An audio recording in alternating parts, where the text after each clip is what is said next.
So mga kababayan ko, may contact mo. So itong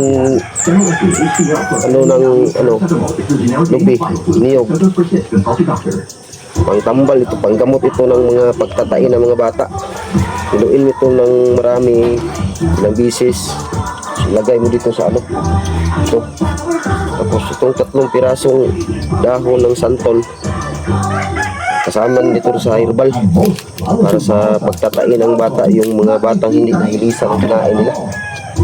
Tatlo lang. Tapos isang pirasong dahon ng niyog.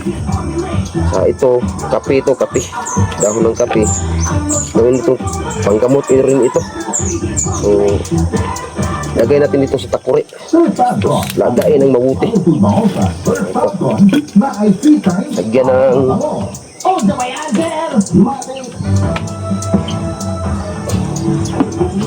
Lagyan ng dalawang baso ng tubig.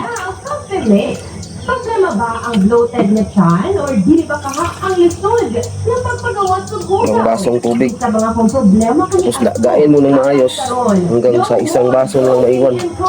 Ito na ang ipainom sa anak niyong nagkasakit ang tiyan. Kasi dito sa bukid, walang mga gamot-gamot. Nasa bukid kasi tayo eh. So, yun lang mga kababayan. Pakishare mga kababayan. Salamat.